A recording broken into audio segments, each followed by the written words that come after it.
اعوذ باللہ من الشیطان الرجیم بسم اللہ الرحمن الرحیم ان اللہ یأمرکم ان تؤدوا الامانات الی اہلہا۔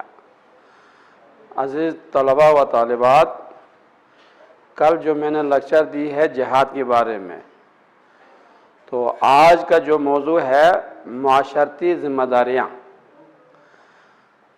یعنی معاشرے میں لوگوں کی کیا ذمہ داریاں ہیں۔ اس میں دو طرح کے ہیں، ایک محاسن اخلاق ہے جو میں نے یہاں لکھ دی ہے، اور دوسرا ہے رذائل اخلاق جو اگلی دفعہ انشاءاللہ اس کے بارے میں بتا دوں گا، وہ ابھی لکھا نہیں ہے۔ تو محاسن اخلاق انسانی معاشرے کی خوشحالی کے لیے اسلام جس چیز کو بڑی اہمیت دیتی ہے وہ محاسن اخلاق ہے، اخلاق حسنہ کو ترجیح دے دیتے ہیں۔ کیوں؟ اس لیے کہ معاشرے میں ایک دوسرے پر اعتماد کرتے ہیں اس کے اخلاق کی وجہ سے، اور اسی طرح مسلمانوں کے لیے اخلاقی قدروں کی پاسداری کو مذہبی فریضہ قرار دیا گیا ہے۔ تو اس حوالے سے چند نکات یا پوائنٹس ہیں جو محاسن اخلاق سے تعلق رکھتے ہیں۔ معاشرے کے ہر فرد کے لیے ان پر عمل کرنا ضروری ہے تاکہ معاشرے کی ترقی کا انحصار انہی چیزوں پہ ہوتے ہیں۔ تو ان میں محاسن اخلاق میں سب سے پہلے کیا ہے؟ دیانتداری ہے۔ اللہ نے قرآن مجید میں دیانتداری کے بارے میں بہت اہمیت کے ساتھ بتا دی، کہا ان اللہ یأمرکم ان تؤدوا الامانات الی اہلہا۔ اللہ تمہیں حکم کرتا ہے کہ امانات کو اس کے مالک تک، اہل تک پہنچا دیں، ذمہ دار تک پہنچا دیں۔ اسی طرح دوسری جگہ پہ ہے والذین هم لاماناتہم وعہدہم راعون۔ وہ لوگ اپنی امانتوں اور وعدے کی پاسداری کر لیتے ہیں، یہ لوگ محاسن اخلاق کے مالک ہیں۔ اور تیسرے جگہ پہ اللہ کے رسول صلی اللہ علیہ وسلم نے کہا، جس کا ترجمہ ہے جس میں دیانتداری نہیں اس میں ایمان نہیں۔ تو دیانتداری بہت ہی اہم چیز ہے۔ دیکھیں، جس معاشرے میں انسان دیانتدار ہے، امانتدار ہے، اخلاق حسنہ کے مالک ہیں، وہ دھوکہ دہی سے خود بچتے ہیں اور دوسروں کو بھی بچاتے ہیں۔ تو ایسے لوگوں کی معاشرے میں بہت بڑی قدر منزلت ہے، ان لوگوں پہ دوسرے لوگ اعتماد کرتے ہیں۔ تو معاشرے میں جب ایسے لوگ پائے جائیں گے تو معاشرتی حوالے سے ہر حوالے سے ایسے لوگوں پہ لوگ اعتماد کر لیتے ہیں۔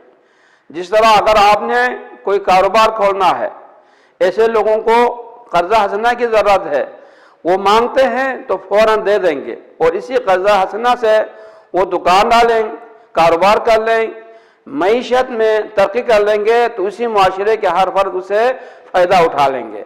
اگر وہ دیانتدار نہیں ہے، کوئی اس پہ اعتماد نہیں کرو گے، تو یہ معاشرے کی تنزلی کا سبب بن جاتا ہے۔ کیوں؟ معاشرے میں معاشی ترقی نہیں ہوتی ہے۔ جب معاشی ترقی نہ ہو، لوگ تنزلی کے شکار ہو جائیں گے، فتنہ فساد میں پڑ جائیں گے۔ جب فتنہ فساد میں پڑ جائیں گے، امن امان خراب ہوگا، تو اس معاشرے میں رہنے کو بھی لوگ پسند نہیں کر لیتا ہے۔ لہذا دیانتداری بہت ہی اہم چیز ہے۔ اسی طرح منصب نبوت سے پہلے مشرکین مکہ آپ صلی اللہ علیہ وسلم کو صادق الامین کے لقب سے پکارتے تھے۔ کیوں؟ اس لیے آپ بچپن سے ہی نہ جھوٹ بولتے تھے نہ خیانت کرتے تھے۔ تو عرب میں، خاص کر قریش میں، آپ کو صادق الامین کے لقب سے جانا جاتے تھے۔ آپ کی پاس لوگوں کی امانتیں رکھی جاتی تھی، لوگ اپنے بڑے بڑے فیصلے آپ کے پاس رکھ لیتے تھے۔ ایک واقعہ آپ کو بتا دیتا ہوں کہ عبد المطلب کے دور میں بیت اللہ کے دیوار گرائے گئے، نئے سرے سے اس کی تعمیر کی گئی ہے، تو وہاں حجر اسود رکھنے کی جگہ پہ جب مقام پہ پہنچتے ہیں تو ہر سردار یہ چاہتا تھا یہ فضل، یہ شرف مجھے حاصل ہو، تو چنانچہ ہر کوئی دعویٰ کرتے یہ میں رکھوں گا۔ اس میں یہاں تک کہ خون ریزی کا خطرہ پیدا ہو گیا، لوگ نیام سے تلوار نکال کے ایک دوسرے پہ وار کرنے کے لیے تیار ہو گئے۔ انہی میں ایک بزرگ شاعر نے کہا نہیں ہم لڑائی نہیں کرتے ہیں، کل جو شخص اس مسجد میں سب سے پہلا قدم رکھے گا اسی پر ہم فیصلہ رکھیں گے۔ تو دیکھتے ہیں تو آپ صلی اللہ علیہ وسلم نبوت سے پہلے سب سے پہلے مسجد میں آنے والے تھے، آپ کو دیکھ کے سارے خوش ہو گئے، کہا ہم اس صادق الامین پہ راضی ہیں۔ جب معاملہ آپ کے پاس رکھا گیا تو آپ نے بڑی سے ایک چادر منگوا لی، چادر لائے گئے، اس پہ حجر اسود کو اپنے دست مبارک سے رکھ دی اور تمام سرداروں کو بلا کے کہا اس چادر کے کنارے سے پکڑ کے اٹھا لیں۔ اٹھا لیا، جہاں حجر اسود رکھنے کا مقام آ جاتا آپ نے اپنے دست مبارک سے اٹھا کے وہیں پہ رکھ لی۔ تو آپ کی اس حسن فیصلے سے سارے کے سارے خوش ہو گئے۔ تو مشرکین مکہ آپ کو نبوت ملنے سے پہلے ہی آپ کو صادق الامین کے لقب سے پکارتے تھے، مگر جب آپ کو نبوت ملی ہے، آپ نے لوگوں کو توحید کی تعلیم دی تو لوگ آپ کے مخالف ہو گئے۔ تو کیا ہے، محسن اخلاق میں دیانتداری کو یعنی بہت بڑی اہمیت دی جاتی ہے۔ اسی لیے سوال ہے انسانی معاشرے کی خوشحالی کے لیے کس چیز کو بڑی اہمیت دیتی ہے؟ اگر آپ لکھنا چاہیں بچے لکھ لیں، انسانی معاشرے کی خوشحالی کے لیے اسلام کس چیز کو بڑی اہمیت دیتی ہے؟ اس کا جواب ہے انسانی معاشرے کی خوشحالی کے لیے اسلام اخلاق حسنہ کو بڑی اہمیت دیتی ہے، اخلاق حسنہ کو بڑی اہمیت دیتی ہے۔ دوسرا سوال اسی دیانتداری کے حوالے سے، مسلمانوں کے لیے کس چیز کو مذہبی فریضہ قرار دیا گیا؟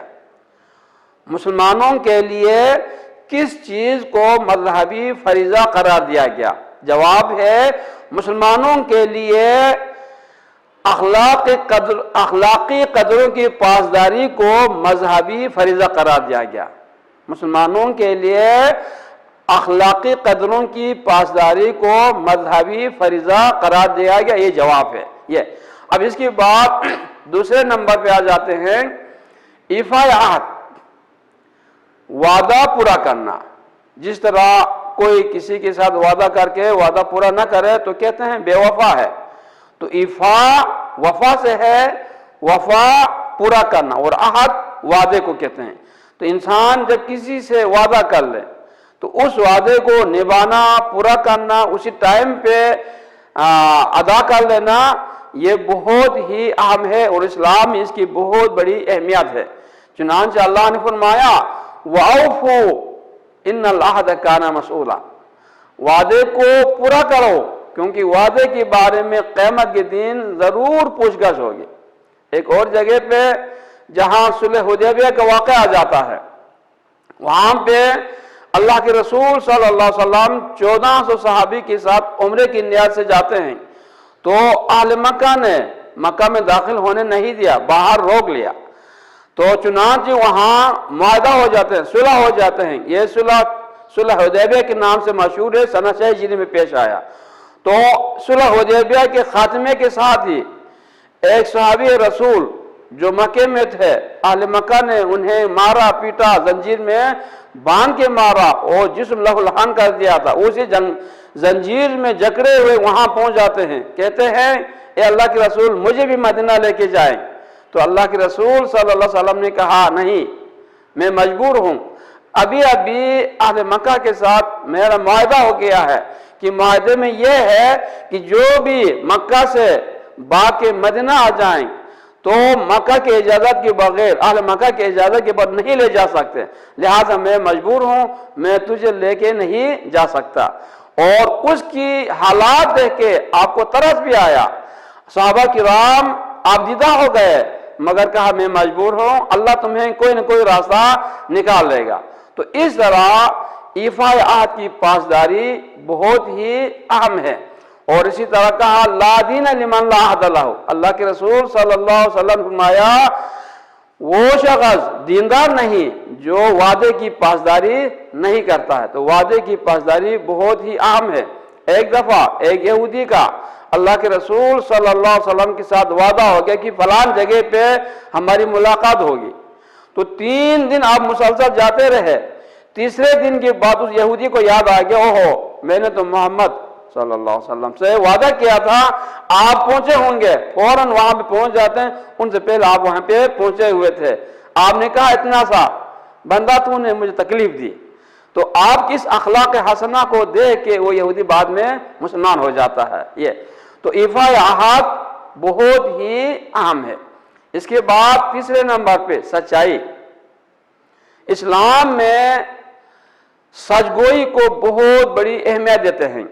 کہتے ہیں وَمَنْ أَصْدَقُ مِنَ اللَّهِ قِيلًا، اللہ سے راز باز میں کون سچا ہو سکتا ہے؟ یعنی جو احکامات اللہ نے اپنی کتاب قرآن مجید میں نازل کی ہے یا اپنے نبی کو بتا دیا ہے وہ سچ پر مبنی ہے، اس میں شک و شبہ کے کوئی گنجائش نہیں ہے۔ جس طرح سورہ الف لام کی شروع میں الف لام میم ذالک الکتاب لا ریب فیہ ھدی للمتقین، الف لام میم اس کو کہتے ہیں یہ حروف مقطعات ہے، لا یعلم معنی الا اللہ، اس کا معنی اور مطالب اللہ کے سوا کسی کو پتہ نہیں ہے۔ تو یہ قرآن مجید جس میں جو بھی باتیں وہ اللہ کا کلام ہے، اور اللہ کا کلام 100% درست ہے۔ جس کام کے کرنے کو حکم دیا ہے وہ کرنا ہوگا، اور جس کام سے بچنے کو حکم دیا اسے بچنا ہوگا۔ یہی کامیابی کا راز ہمارے لیے ہے، اسی میں ہمارے لیے کامیابی کا راز ہے۔ تو ایفا عہد، اس کے ساتھ سچائی، یہ بہت ہی اہم ہے۔ اور اللہ کے رسول صلی اللہ علیہ وسلم نے کہا ان الصدق یہدی الی البر والبر یہدی الی الجنۃ وان الکذب یہدی الی الفجور والفجور یہدی الی النار۔ کہتے ہیں سچائی انسان کو نیکی کی طرف لے کے جاتے ہیں، اور یہی نیکی انسان کو کہاں پہنچا دیتے ہیں؟ جنت میں پہنچا دیتے ہیں۔